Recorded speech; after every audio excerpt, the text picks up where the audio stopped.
everyone, welcome back to my channel and welcome to preview and prediction of Queen of Tears episode number 4।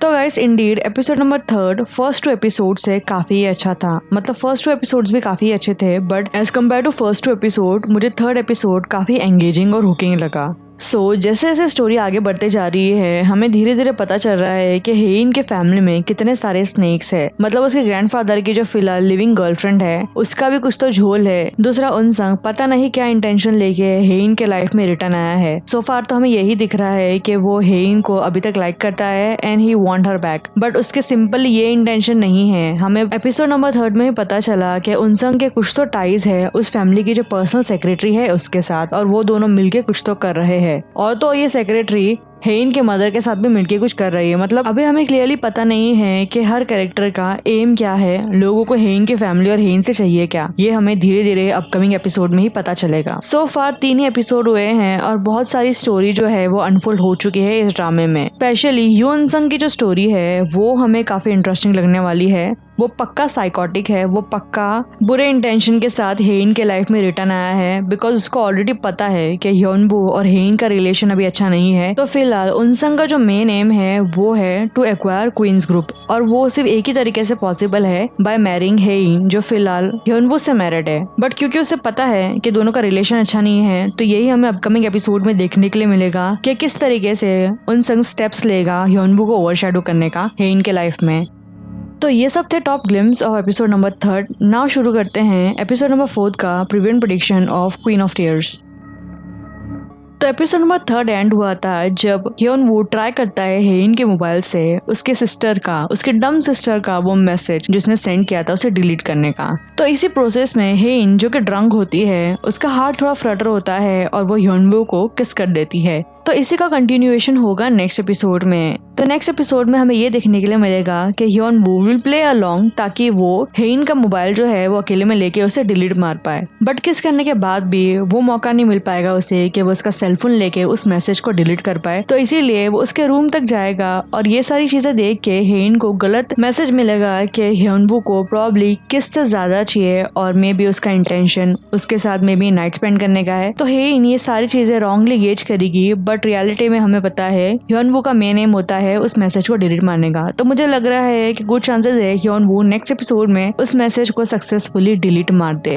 But twist मुझे ये लग रहा है कि Heine को ऑलरेडी आइडिया है कि ह्योनवू उसे डिवोर्स देने वाला है। अगर हमने अच्छे से याद होगा 2nd एपिसोड के स्टार्टिंग में उसने डिवोर्स के पेपर को क्रम्बल करके जमीन पर रखा था। तो गुड चांसेस है कि ह्योनवू वो पेपर हेइन के रूम में ही उस दिन भूल गया होगा या फिर हेइन को पेपर कहीं से मिले होंगे। तो मुझे तो ऐसे ही लग रहा है कि हेइन को ऑलरेडी आइडिया है कि ह्योनबू को उसे डेस्परेटली डिवोर्स देना है। तो प्रीव्यू के हिसाब से तो यही दिख रहा है कि हेइन के हाथ में डिवोर्स पेपर है और वो उसको देख के probably she is smiling.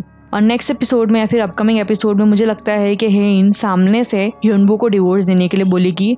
Then will be the moment जब ह्योनवू की जो फीलिंग्स है वो पूरी ओपनली बाहर आएगी हेइन के लिए, बिकॉज अभी तक तो वो काफी शैलो और कावर्ड बिहेव कर रहा है। Because every now and then हम देखते हैं कि ह्योनवू अपने लॉयल फ्रेंड के साथ बैठता है और डिस्कस करता है कि किस तरीके से वो हेइन के साथ बिहेव करे ताकि वो उसकी प्रॉपर्टी में से थोड़ा बहुत हिस्सा ले पाए। तो ये सारी चीजें ह्योनवू के कैरेक्टर को बहुत बुरा दिखा रही है इस ड्रामे में। दो हमें पता है कि ये सारी बकवास उसका फ्रेंड कर रहा है, बट ह्योनवू उसके सामने बैठ के बहुत अच्छे से सारी बातें सुन रहा है। खैर नाउ आगे बढ़ते हैं। तो प्रीव्यू के हिसाब से हमें थोड़ी बहुत और हार्ट फ्लटरिंग मूवमेंट देखने के लिए मिलेंगे हेइन और ह्योनबू के बीच में, और इस बार हेइन के अलावा ह्योनबू का खुद का हार्ट जो है वो थोड़ा फ्लटर हो जाएगा हेइन के वैसे जेस्चर्स को देख के। तो यहाँ पर हम बोल सकते हैं कि ये सारी चीजों से ह्योनबू का हार्ट भी फ्लटर होने लगेगा और वो भी खुश रहने लगेगा कि सडनली उन लोग की हैप्पीनेस पे एक और फुल स्टॉप लगाने के लिए आ जाएगा उनसंग वापस से। वो और प्रॉब्लम क्रिएट करेगा हेइन और ह्योनबू के रिलेशन में हेइन से क्लोज होके। यस गाइस, वो जब भी मीटिंग में मिलेगा और ह्योनबू जब भी उन लोग को देखेगा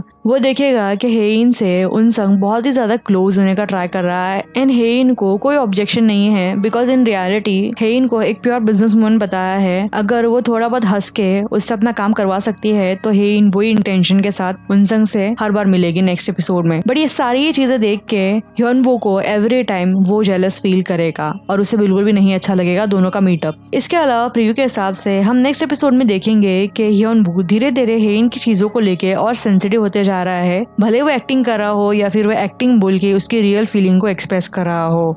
नेक्स्ट एपिसोड में हम देखेंगे ह्योन-वू जब देखेगा कि हेइन एस्केलेटर पर ट्रिप हो रही है तो वो ऊपर से ही चिल्लाएगा और वो उसके पास भाग के जाएगा, और ये सारी चीजें देख के हेइन को ऐसा लगेगा कि वो उसकी बहुत ज्यादा केयर करता है। तो यहाँ पर भी हम देखेंगे कि दोनों का जो रिलेशन है वो समवॉट रिस्टोर हो रहा है, बट ये रिस्टोरेशन प्रोसेस कम्प्लीटली खत्म हो जाएगा जब हेइन को डिवोर्स के पेपर मिल जाएंगे। प्रीव्यू के एंड में एक लाइन है, हेइन ह्योन-वू को बोलती है कि I have something to tell you but do not worry, it is something you love. तो मुझे लगता है कि नेक्स्ट एपिसोड में वो उसे बुला के सामने से डिवोर्स देगी और ये चीज ह्योन-वू को जो चाहिए थी उसे फाइनली मिल जाएगी। तो इट इज लाइक हेइन सामने से उसे रिलीज कर रही है, या फिर उसके इस लाइन का कुछ और भी मतलब हो सकता है जो हमें कल के एपिसोड में ही पता चलेगा।